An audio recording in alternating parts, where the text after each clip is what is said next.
Kang Ji-won is hospitalized with late-stage stomach cancer. Even after 10 days, she still hasn't seen her husband, Park Min-hwan. She lies to herself, believing he couldn't possibly be that heartless. But deep down, she already knows the truth. From the very first day of their marriage, Ji-won sensed something was wrong. Min-hwan appeared gentle and considerate, but his mother quickly revealed her true nature. She would pretend to be warm and affectionate, hugging Ji-won after putting on a show of kindness. Yet the moment she noticed Ji-won's background, she changed completely, speaking in a sweet tone while belittling her for having no parents and no upbringing. Ji-won immediately realized her mother-in-law was no ordinary woman. Just 3 months into the marriage, the insults began. She raged that her son was the only heir of the family and mocked Ji-won for being unable to bear children, calling her useless. Although Min-hwan half-heartedly told his mother to stop, his actions said otherwise. When he accidentally spilled hot coffee on Ji-won, he didn't check if she was hurt, he only lamented the wasted coffee. The only comfort Ji-won had was her best friend, Young Soo-min, who constantly encouraged her.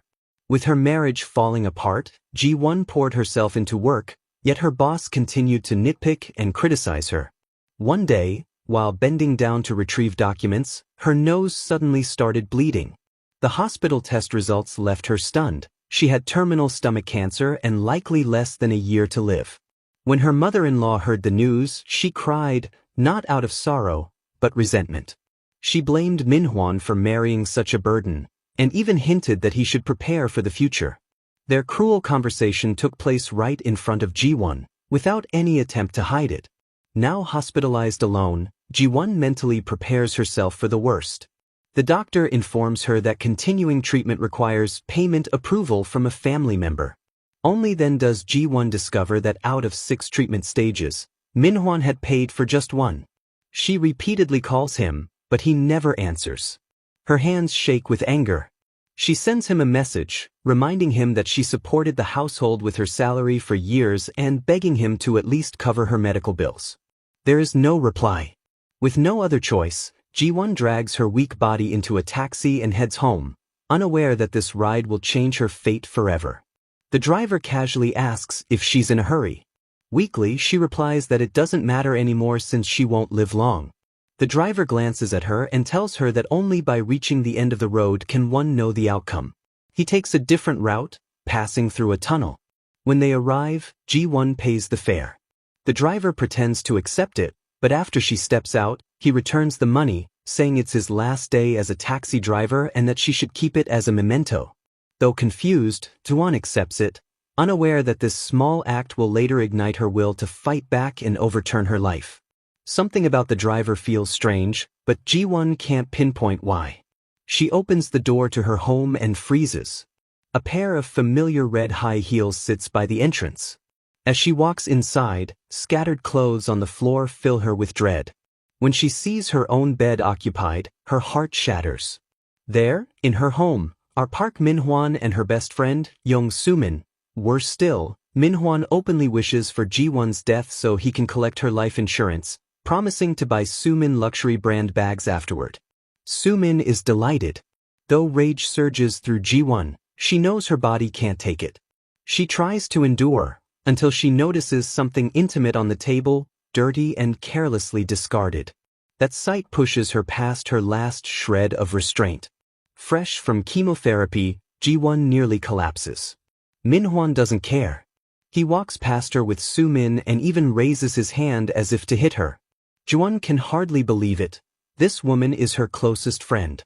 As Min-hwan pulls up his pants, a jar of rainbow candies spills onto the floor. At the time, it seems meaningless, but those candies will later play a crucial role. Furious, Min-hwan lunges at Ji-won, only to be stopped by Soo-min. Soo-min pretends to apologize, telling Ji-won to stop making trouble and selfishly clinging to life when she's going to die anyway. Ji-won finally snaps. She grabs Soo-min's bag and strikes her with all her strength. Min-hwan explodes in anger, shouting that someone who's about to die should just die quietly. He shoves Ji-won hard. That single push ends her life. Min-hwan and Soo-min aren't afraid. They had already planned everything. Ji-won often fainted due to illness. This would be ruled an accident. But when Ji-won opens her eyes again, a blurry face looms over her. She quickly puts on her glasses, only to see a man reaching toward her inappropriately. She screams, loud enough for the entire office to hear. The horror she experienced feels vivid and real, as if it just happened. Blinded by hatred, Ji-won instinctively wants to attack, but she is stopped by her department head, Yoo Ji-hyuk. Disoriented, Ji-won finally comes back to her senses. Something is wrong. Why is she at the office? She walks to a mirror and freezes. Her face is healthy, not pale and sickly like before. Shocked, she stumbles backward, twisting her ankle and falling hard to the floor. A kettle of boiling water tips over, about to spill, but Yoo Ji-hyuk blocks it with his hand. That moment leads Ji-won to a terrifying realization. In the crowd, she sees a familiar face. It's Young Soo-min, the same woman who told her to die. Seeing Soo-min standing there, alive and smiling, mirrors the final image Ji-won saw before her death. Without time to think, Ji-won turns and runs. When Kang Ji-won rushes outside, she finally realizes that everything around her has changed. Yoo Ji-hyuk asks what's wrong, but Ji-won has no idea how to answer. Only then does she realize something even stranger. Back then, Ji-hyuk had barely ever spoken to her. In an entire year, they exchanged fewer than 10 sentences. Yet now, he is gentle, considerate, and even insists on walking her home. Noticing that Ji-won doesn't have any money on her, Ji-hyuk decisively takes out a thick stack of cash and hands it to her, telling her to use it for now. Ji-won refuses, but he says she left the office in a hurry without her bag and practically forces the money into her hand. His behavior feels suspicious, as if he's hiding something. When Ji-won gets home, she organizes the cash, and suddenly freezes. On one of the bills, there is a small heart drawn on it. That exact bill is the same one the taxi driver gave her on the day of the accident. Drawing hearts on money was something her father used to do. He once told her that putting a heart on money before giving it to his daughter would protect her and bring her good fortune. Back then, she had felt the taxi driver was strangely familiar. Now she finally understands. The driver was her deceased father. If that's the case, then her return to 10 years ago, was this her father giving her a second chance? Just then, the door opens. Standing there is Park Min-hwan, her future husband, still her boyfriend at this point. Ji-won quickly wipes away her tears. Seeing that she seems upset, Min-hwan suggests they go out for drinks. Ji-won knows he has no good intentions, but she agrees anyway. They soon arrive at a roadside food stall. Min-hwan insists he doesn't mean anything by it, but says it's better to clear things up. He downs a glass of alcohol. Whether to give himself courage or avoid embarrassment, Ji-won can't tell. Then he blurts out, "We haven't done anything lately, so how could you be pregnant?" Ji-won is stunned. What did you say?" Min-hwan explains that Ji-won mentioned feeling nauseous recently, like she might be pregnant. Only then does Ji-won remember that at the time, her stomach really did feel uncomfortable. Later, she found out it was just gastritis, but she ignored it, which eventually led to her stomach cancer. Seeing her remain silent, Min-hwan assumes she truly is pregnant, and his true nature immediately surfaces. On the surface, he praises her for being pure, but then complains that having a child now would trap him like a bird in a cage. Then he says casually, "So I'll only pay half." Ji-won doesn't understand at first. Half of what? Only later does she realize. He means half the cost of getting rid of the baby. Surprisingly, Ji-won doesn't get angry. Compared to the monster she saw before her death, this version of Min-hwan is still holding back. When Ji-won finally says she isn't pregnant, just that her period is late, Min-hwan immediately stands up and leaves without another word. But Ji-won underestimates his nature. He doesn't get far before chasing after her, furious at being rejected. He shouts insults, asking who she thinks she is, and even raises his hand to hit her. In her past life, Ji-won had grown used to this kind of violence after marriage, but this time, she refuses to give in. She screams for help at the top of her lungs. Passers-by immediately gather, forcing Min-hwan to retreat. Back home, she stares at the balance in her bank account and wants to slap herself. How could she have been so stupid back then? In the past, Min-hwan had taken her money to gamble in stocks.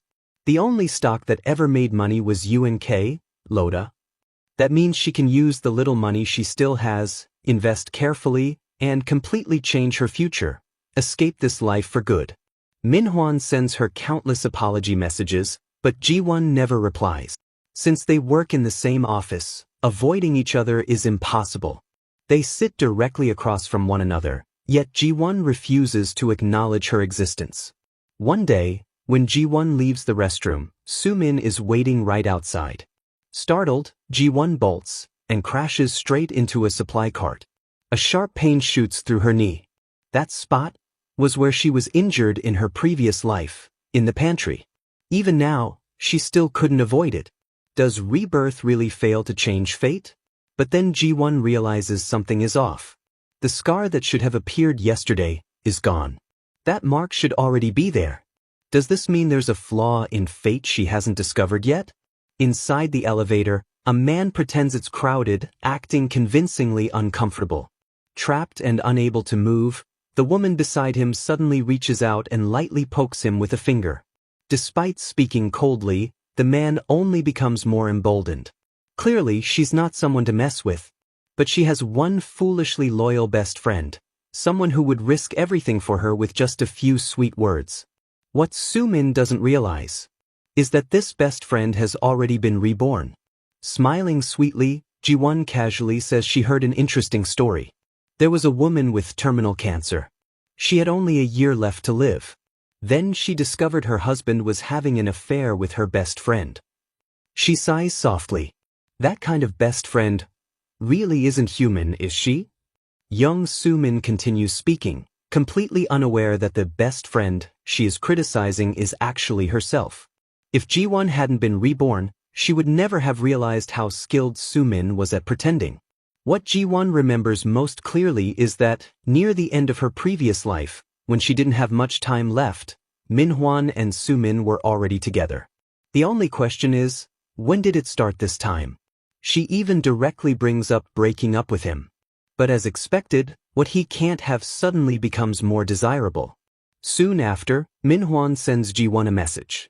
He tells her that in order to return the money he owed her, he sold the Lotus stock that was rapidly rising. Ji-won isn't touched by his gesture. Instead, she realizes something important. She has discovered a rule of rebirth. The profits that Minhwan was originally destined to earn from Lotus stock were transferred because she invested first. As a result, he was forced to sell early. This leads her to a clear conclusion. What is meant to happen will still happen. It simply happens to a different person. Just like on the first day she was reborn, when boiling water was about to spill onto her. It was Yoo Ji-hyuk who blocked it for her. While thanking him, Ji-won suddenly noticed a burn mark on his arm. Panicked, she reached out and pulled up his sleeve. The scar was identical to the one that used to be on her arm. That was when Ji-won first realized something was terribly wrong. But Ji-hyuk's intense gaze made her instantly freeze. Now everything makes sense. Certain events cannot be avoided, but they can be redirected to someone else. And if they can't be redirected, then someone must bear them alone. That means, if someone else replaces her and marries Park Min-hwan, then she won't have to walk toward that tragic fate again. At that moment, Young Soo-min interrupts her thoughts. Are you even listening to me? Soo-min asks. If I throw you away, would you throw me away too? Soo-min doesn't understand Ji-won's meaning at all, but she politely replies that she'll help Ji-won take care of things later. In that instant, Kang Ji-won makes up her mind. The naive Soo-min has no idea that the trash Ji-won is referring to is the man she currently sees as a precious treasure. From Min-hwan's shifting expressions alone, it's obvious, their relationship is already slowly heating up. But what she doesn't know is that someone else has already fixed their gaze on her, and has even begun investigating her background. As soon as Ji-won enters the room, Yoo Ji-hyuk hangs up the phone. Noticing the pain from her burn, Won deliberately buys ointment and hands it to him. She has no ulterior motive, she simply wants to thank him. Ji-hyuk, however, seems to remember everything. He carefully divides the medicine into portions and reminds her not to forget to treat the injury on her leg as well. Ji-won doesn't think too much of it. She doesn't realize that Ji-hyuk may already have feelings for her. But from outside, someone is watching. Park Min-hwan notices something is wrong. No wonder Ji-won has been ignoring him lately. He signals to her with his eyes, suggesting they go outside to talk. Ji-won doesn't want to acknowledge that trash at all, but for now, she knows she must pretend to reconcile with him. Because the real plan has only just begun. So that Young Soo-min could have more opportunities to get close to Park Min-hwan, Ji-won deliberately pretends to reconcile with him. But their little schemes don't go unnoticed. Yoo Ji-hyuk sees everything clearly. In order to push Young Soo-min closer to Park Min-hwan, Ji-won knows she may even be gambling with an entire lifetime. All she does is unbutton 2 buttons on her blouse, and Min-hwan's eyes immediately begin to wander. He gets so excited that he can't even control himself and instinctively reaches out, wanting to touch her. At that exact moment, Yoo Ji-hyuk arrives at the office and sees everything. Perhaps too distracted, Ji-won accidentally knocks over the lunchbox on the desk. To ease the awkwardness of being caught staring, Ji-hyuk walks over and criticizes her, saying that dressing like this isn't appropriate for work. Min-hwan, on the other hand, thinks it looks great and even urges her to go on ahead.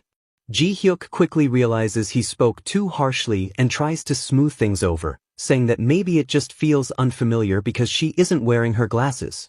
He adds that he noticed it yesterday as well. The moment he says that, Min-hwan's expression changes.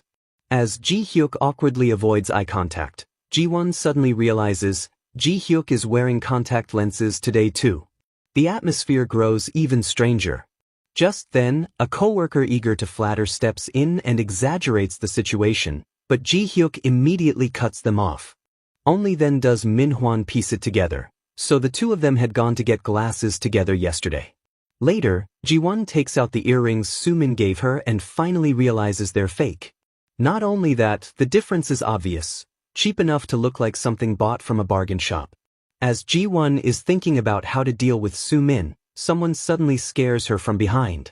It's Yang Hyun. Seeing something fall to the ground, Hyun quickly picks it up for her. She doesn't expose the fake earrings, only casually asks where Ji-won bought them. When she hears that Soo-min bought them, her expression subtly darkens. Hyun has long despised Soo-min. Once, Hyun was trapped in a restroom, desperately asking anyone who entered if they could help her get a sanitary pad. Faced with the same request, Ji-won and Soo-min reacted completely differently. That small act of kindness ended up changing Hyun's entire life. From that moment on, Hyun firmly believes Ji-won is her savior and stubbornly insists on repaying her kindness. Ji-won can't help thinking that kids these days are a bit dramatic, but when Hyun finds out Soo-min deliberately gave Ji-won fake earrings to embarrass her at a class reunion, she becomes furious. She drags Ji-won to a luxury salon, insisting on giving her a complete makeover. Ji-won tries to refuse, but Hyun doesn't allow it. Soon, the class reunion begins. Ji-won appears in sky-high heels and an elegant outfit. Soo-min is instantly stunned. The male classmates can't take their eyes off her. Some female classmates, consumed by jealousy, sneer that even an ugly duckling is trying to imitate Soo-min by wearing the same earrings. But a male classmate immediately disagrees, saying Ji-won's earrings look far more refined and high-end, while Soo-min's look cheap and crude. The situation completely reverses. Soo-min becomes the one accused of copying, and someone even mocks her, saying that if she's going to imitate someone, she should at least buy the real thing, because her fake is embarrassingly obvious. Soo-min is mortified. Seeing the timing is right, Ji-won stands up and says she's going to the restroom. Following her memories from her previous life, she hides inside the bathroom. Back then, the girls who bullied her would gather here and talk behind her back. This time, reborn Ji-won refuses to let history repeat itself. Just as before, they start gossiping about her. But now, Ji-won storms out and fires back without hesitation. She exposes Soo-min's actions one by one, thinking this will finally clear the misunderstandings. What she never expects is that this confrontation will draw out her first love, someone who disappeared from her life over 10 years ago, and completely alter the course of fate. What Ji-won doesn't know is that all of this is being subtly guided by Yoo Ji-hyuk behind the scenes. She stood on the rooftop in an unusually good mood, as if she could sense that her trashy boyfriend, Park Min-hwan, was about to leave her life. She was so absorbed in listening to music that she didn't notice Yoo Ji-hyuk, the department head, approaching from behind. Her phone slipped from her hand, and Ji-hyuk instinctively bent down to pick it up for her. When he noticed she was also reading bird books and liked Gangnam Style, he blurted out that he liked them too. Still not fully processing what he'd said, Kang Ji-won casually replied that she had even thought about jumping Komol 4. What was meant to be light-hearted banter suddenly turned serious when Ji-won realized something was very wrong. She began to suspect that the man standing in front of her might not be an ordinary person. At the same time, Ji-hyuk realized he had said too much. Their strange back and forth sounded like secret code. After all, this was 2013. Those references shouldn't even exist in this timeline. Ji-won had been reborn into this time because of her husband Park Min-hwan and her best friend Young Soo-min. Already terminally ill with cancer, she should have died naturally, yet Min-hwan pushed her to her death just so he could be with Soo-min. Ji-won believed her rebirth was a blessing from heaven, but then what was Ji-hyuk? Clearly he was a regressor too. What Ji-won didn't know was that Ji-hyuk's reason for returning to the past was her. After Ji-won's death, Ji-hyuk attended her funeral, overwhelmed with grief. At first, he thought it was just fate's cruelty, and he even expressed condolences to Min-hwan. But then the police arrived, suspecting Min-hwan of murdering his wife. Panicking, Min-hwan tried to flee, only making things worse. He ended up exposing himself and was arrested on the spot. Even as he protested, claiming it was an accident at most, the truth came out. When Young Soo-min was also taken away for questioning, Ji-hyuk realized things were far more complicated. From former classmates, he learned that Soo-min had never been innocent. She had a boyfriend yet still seduced her best friend's husband. Then Baek Eun-ho appeared, and Ji-hyuk was devastated to learn the truth. Eun-ho had never dated Soo-min. The person he had always loved was Kang Ji-won. Hearing how Ji-won had been manipulated and ultimately killed by her best friend ignited uncontrollable rage in Ji-hyuk. He deeply regretted never confessing his feelings. Ji-won had died without ever knowing that someone loved her so deeply, despite barely having any direct contact with him. Consumed by grief, Ji-hyuk got into a car accident while trying to avoid a stray cat. When he woke up, there was a blue heart-shaped mark on his chest, proof that he, too, had returned to the past. From that moment on, Ji-hyuk had only one goal: protect Kang Ji-won. By fate, Ji-won joined his company. She didn't recognize him at all, but he recognized her instantly. Years earlier, after Ji-hyuk returned from military service, his friends had dragged him out drinking. That night, he encountered a drunken Ji-won. Thinking she was in danger, he helped her.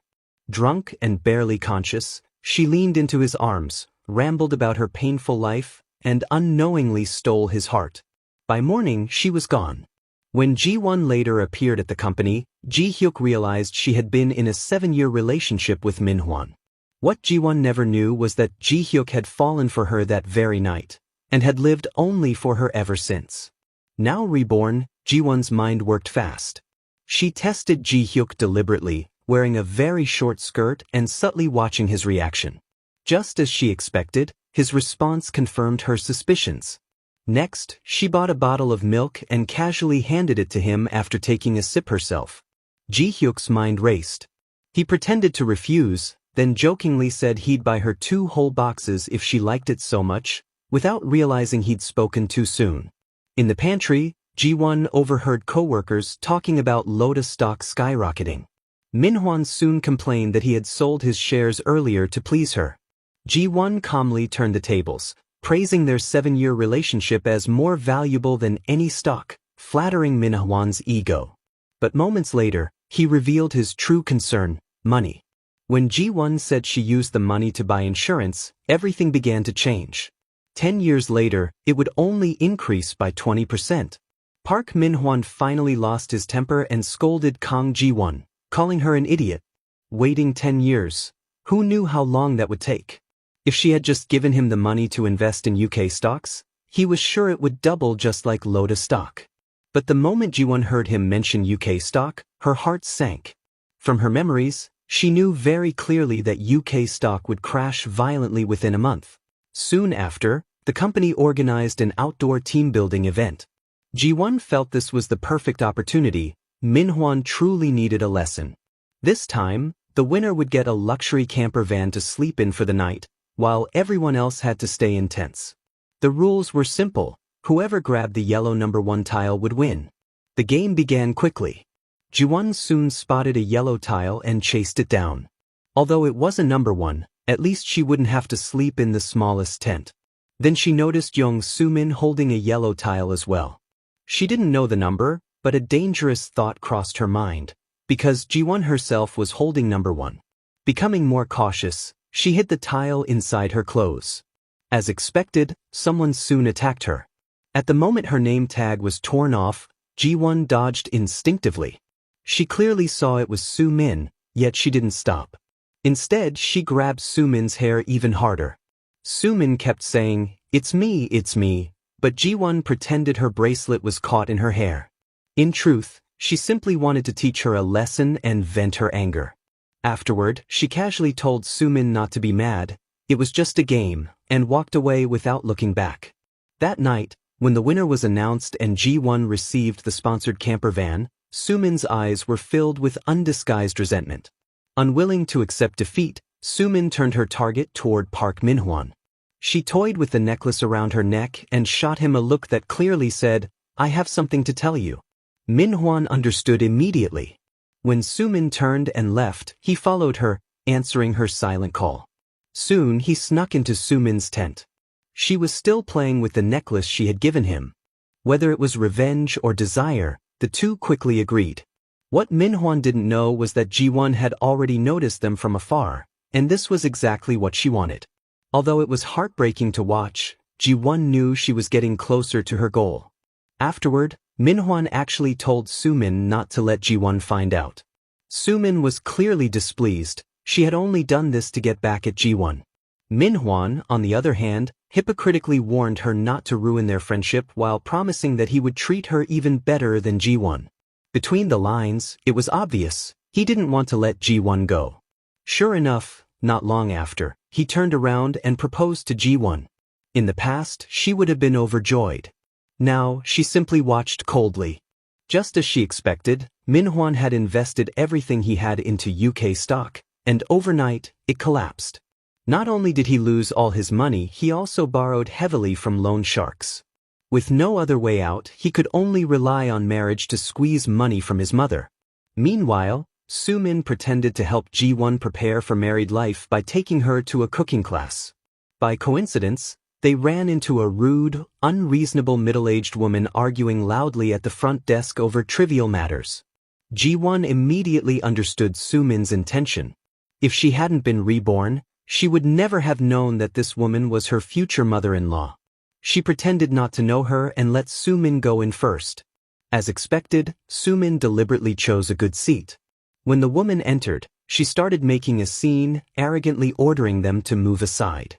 Jiwon was about to argue back, but Soo-min stepped in just in time, politely apologizing, gently advising Jiwon to control her temper, and suggesting they change seats instead. The result was exactly what Soo-min wanted. What they didn't notice was the faint, sinister smile on Jiwon's face. To make Min-hwan's situation even worse, Jiwon deliberately took him to a department store, claiming that she couldn't dress casually for her first meeting with his mother. She went on a shopping spree, choosing only luxury brands. Min-hwan was on the verge of tears. In the past, Jiwon had lived frugally, wearing cheap clothes. Only now did she realize that even if she didn't spend money on herself, another woman would happily do it in her place. Soon, the day came to meet her future mother-in-law. The woman had already decided to arrive 30 minutes late, just to make it clear that she was not someone Jiwon could easily control. Min-hwan arrived at the restaurant on time, only to find that his girlfriend hadn't arrived yet. The mother-in-law hadn't expected that she actually arrived too early. Just as Park Min-hwan was explaining that Jiwon had gone to the restroom, the sound of towering high heels echoed toward them. Jiwon appeared, wearing sky-high heels and dressed like she had just walked out of a nightclub. The three of them froze on the spot. When the mother-in-law recognized who it was, she was so furious her teeth clenched. It was obvious that Jiwon had come fully prepared for this dinner.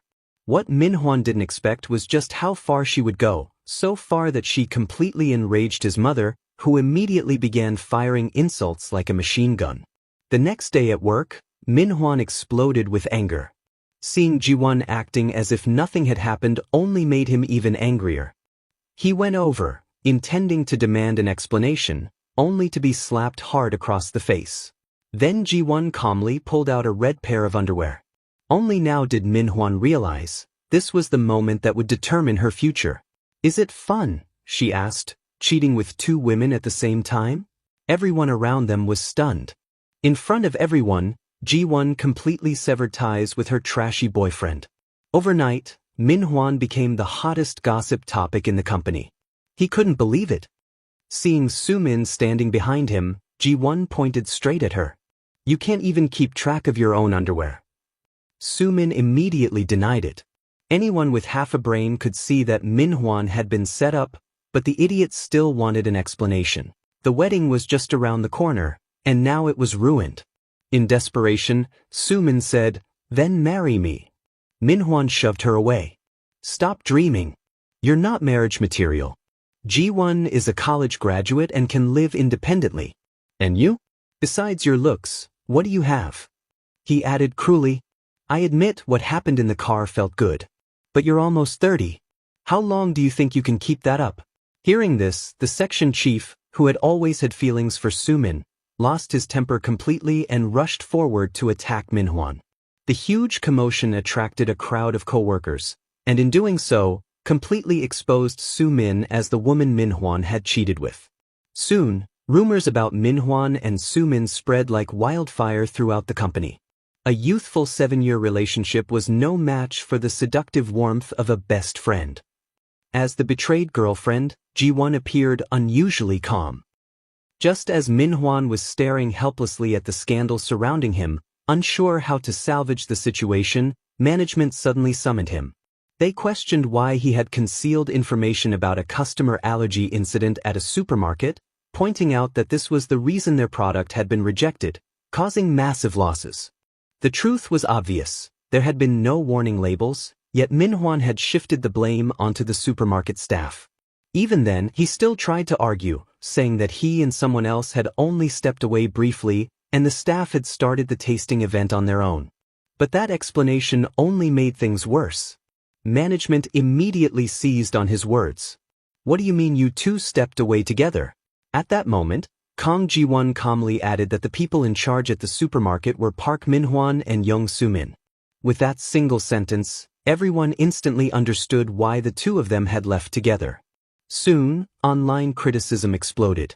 More and more people cursed the pair, accusing them of having an affair even during working hours.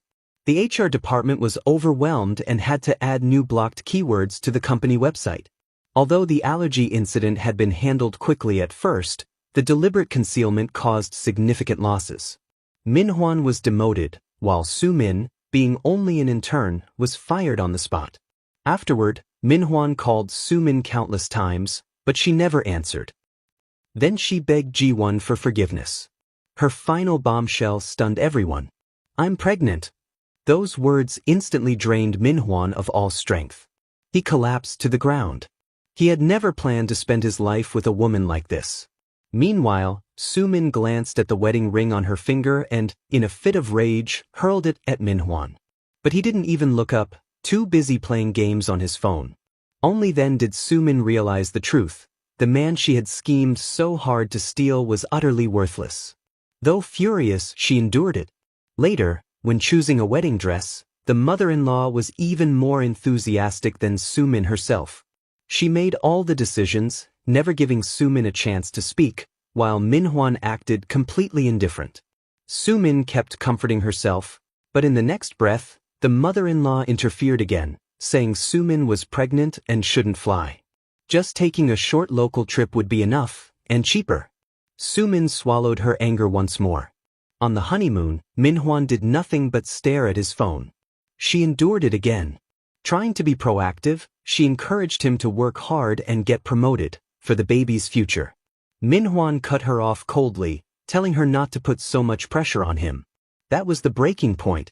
When she finally snapped, Min-hwan lashed back at her instead, asking who she thought she was giving attitude to.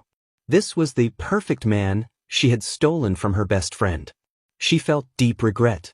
In truth, her pregnancy was fake. Even the pregnancy test had been bought secondhand. She had only claimed it to humiliate Ji-won in front of everyone and secure Min-hwan. To prove she was happy, she sent Ji-won a message. When Ji-won opened it and saw their wedding announcement, she didn't get angry. Instead, she felt relieved. She forwarded the news to Yoo Ji-hyuk. What she didn't expect was Ji-hyuk's response. Using his authority in HR, he sent out a company-wide announcement. The entire office exploded. Ji-won hadn't expected Ji-hyuk to use his position for her sake. As co-workers began staring at Min-hwan with strange expressions, he sensed something was wrong. He rushed to HR, demanding to know what the announcement meant and why it had been sent. HR explained that when employees get married, the company provides paid leave and public congratulations. But Kang Ji-won had wanted a quiet, private wedding. Now, her name was suddenly announced to the whole company. She felt completely humiliated. When she got home, she exploded in anger, demanding to know why Young Soo-min had sent that post to the company. Soo-min protested that she was innocent too. She had only meant to send it to Ji-won, nothing more. Soon, the wedding went ahead as scheduled. Soo-min looked into the mirror and told herself that she had won. Outside, Min-hwan was greeting guests when his friends teased him, joking that he was impressive enough to end up marrying his girlfriend's best friend. Panicked, Min-hwan quickly dragged them aside, afraid his parents might hear. Just then, someone walked toward him, and he froze. Standing there was Kang Ji-won. She had once been the woman he was supposed to marry. Only now did he realize how beautiful she looked.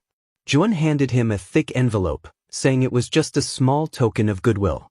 Min-hwan politely said she didn't need to, yet immediately stuffed the envelope into his clothes and even warmly invited her inside. Then Soo-min noticed the necklace around Ji-won's neck. Just as she was about to ask about it, Yoo Ji-hyuk stepped forward and signaled that it was time for them to leave. The exchanged glance between Ji-won and Ji-hyuk made Soo-min feel that something was off. Even her friends noticed and whispered, had she been dumped? Furious, Soo-min still couldn't resist opening the envelope to see how much money Ji-won had given. But inside was not cash, only a formal notice demanding repayment of all outstanding money with interest. During the photo session, the photographer tried to take a picture of the mother-in-law and daughter-in-law together. Unexpectedly, the mother-in-law forcefully adjusted Soo-min's dress, spreading it wide. Soo-min was clearly uncomfortable. Even the photographer felt it was inappropriate, but the mother-in-law explained arrogantly, "My daughter-in-law is pregnant." As soon as the mother-in-law left, she hurriedly fixed her wedding dress. That was when Ji-won came over. Soo-min put on a blissful smile and asked Ji-won to bless her. Ji-won simply complimented her wedding dress, saying it suited her well. Soo-min continued pretending to be happy, proudly saying that her mother-in-law had personally chosen it and repeatedly bragging about how much she was loved. Ji-won almost laughed out loud. She knew that woman too well. If she hadn't been reborn, she might have believed it too. In reality, Soo-min had no choice. She had been forced to wear that dress. Only then did Soo-min remember something Ji-won had once said. Back then, she hadn't understood it at all. She had even insisted on going out with her boyfriend on weekends to show off. Now, looking at Ji-won's calm smile, Soo-min suddenly realized she was the fool. Still, she comforted herself. She had stolen a 7-year relationship and walked straight into marriage. What she didn't know was that this road led straight to her destruction. Just days after the wedding, the newlyweds were kneeling in front of the mother-in-law. Min-hwan begged his mother for forgiveness, saying he had been forced into it. The mother-in-law exploded. The apartment she had worked her whole life to buy had been secretly sold to pay off debts. Yet she placed all the blame on Soo-min. "Don't you know how to keep an eye on your husband?" That angered Soo-min. "The house wasn't even in my name. He sold it behind my back. How would I know?" She finally stopped holding back and defended herself. "You know exactly what kind of man your son is. I've done nothing wrong as a daughter-in-law. You have no right to blame me." They had only lived together for 3 days, and the house was already a disaster.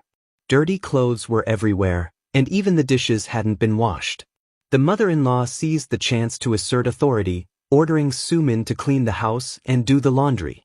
This is what a daughter-in-law should do. Soo-min endured it, forcing herself to act like a virtuous wife. While pulling a blanket, she nearly got crushed. At that moment, the doorbell rang. She received an anonymous envelope. Inside were photos of Kang Ji-won and Yoo Ji-hyuk on dates, along with documents detailing Ji-hyuk's background, identity, and wealth. Only then did Soo-min realize that Ji-hyuk was the chairman's grandson and one of the company's shareholders. A horrifying thought hit her. Had Ji-won already planned to secure Ji-hyuk before discarding Min-hwan and handing him over to her? She went mad with rage, smashing everything in the house. She swore she would make Ji-won's life worse than death. What she didn't know was that Yoo Ji-hyuk had been in love with Ji-won for a long time. Now that they could finally be together openly, they actually had Soo-min's ruthless scheming to thank. But some people's ruthless methods don't end there.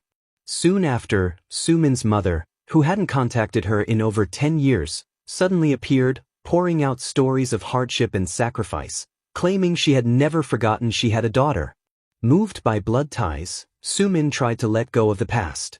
She took her mother shopping, bought her bags and expensive jewelry, and even took photos together. Seeing all the gifts, her mother smiled broadly, praising herself for raising such a good daughter.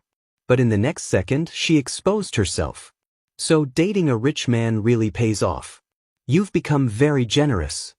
At that moment, Soo-min finally understood why her mother had suddenly returned. She stood up decisively, intending to leave, but her mother stopped her and bluntly asked if she wasn't planning to give her any money. She said she didn't need much, just 200 or 300 million would be enough. After leaving, Ji-won wiped away her tears and tried to comfort herself, telling herself that this woman no longer existed in her life. What she failed to realize, however, was just how cruel this mother truly was. At the same time, on Ji-won's way back, a truck had already been waiting. As she stopped at a red light, the truck suddenly sped toward her at full throttle. At that speed, Ji-won was completely frozen in fear. Suddenly, another car rushed in and blocked the truck head-on. It was Yoo Ji-hyuk, the man she loved deeply. His car was sent flying by the impact. In a hotel room, her mother was restless, not because she was worried about Ji-won's condition, but because she was anxious to know whether her daughter was truly dead. The two of them waited in the hotel for news from Ji-won's father. When he finally knocked on the door, Ji-won felt nervous, but from his helpless and panicked expression, she knew he was completely unreliable. Meanwhile, the wealthy second-generation heir was rushed to the hospital. Everything happened too fast for Ji-won to process, but once she came to her senses, rage exploded inside her. The investigation soon revealed that the hit-and-run driver was Soo-min's father. Ji-won knew immediately that this plan could never have been carried out by Soo-min alone. From their conversations, she understood clearly that this was no accident. These people didn't even deserve to exist in her life. Soon after, Min-hwan received notice that he had been fired for poor work performance. When he returned home, loan sharks were already waiting. Knowing their brutal methods, he was terrified. As expected, he was beaten badly. He searched the house for valuables, but nothing could cover his debts. Then he remembered his wife mentioning she had bought stocks. With no other option, he placed all his hope in them. Unexpectedly, the stocks had earned over 80 million won. It wasn't much, but at least it could temporarily save him. Unaware of all this, Soo-min was still hiding in a hotel, plotting against Ji-won. She hated seeing Ji-won gain happiness. What she didn't expect was that Ji-hyuk was incredibly lucky. Even with his car completely crushed, he survived. Now, it was time for their counterattack. Because the company was publicly listed, every employee had insurance coverage for their family members, even after resignation. Min-hwan soon received a death insurance policy. He noticed only one line. If the spouse died, the payout would be 5 billion won. A plan slowly formed in his mind. After marriage, Soo-min wasn't foolish either. She secretly followed her husband to a hotel and caught him cheating. Although furious, she was prepared and pulled out her phone to record evidence. However, she never imagined the outcome. She was the one who ended up being arrested. Her husband mocked her, asking what good accusing him of adultery would do. Realizing she had provoked him, Soo-min panicked and offered to give him all her money. Min-hwan calmly opened the stock account, which showed a balance of 0. Only then did Soo-min sense real danger. This man was far more terrifying than she had imagined. He had already been eyeing her insurance payout and had no intention of letting her go. When he went to the warehouse to get tools, he discovered she was gone. In the next moment, Soo-min rushed toward him. She tried to escape, but he refused to spare her. In the chaos, she grabbed a glass and smashed it hard against his head. As he staggered, she seized the chance and shoved him with all her strength. The scene was identical to the way he had pushed Ji-won before. The moment he fell mirrored Ji-won's death perfectly. Was this karma? One day at work, Ji-won received a message announcing Min-hwan's death. Looking at the man who had once killed her, now permanently separated between life and death, she still couldn't understand why he had treated her that way. Just then, the mother-in-law appeared, furiously accusing Ji-won of abandoning Min-hwan and choosing Soo-min instead, blaming her for his death. As for Soo-min, although she survived, she would spend the rest of her life in prison, endlessly haunted by Min-hwan's ghost. And Ji-won, the friend she once betrayed, finally lived the happy life that Soo-min had always wanted. Footsteps fade, the echoes call, 1,000 dreams begin to fall. And it's over, it's over. The clues from the story fades, but the feeling's strong. Korean Netflix like, comment and subscribe.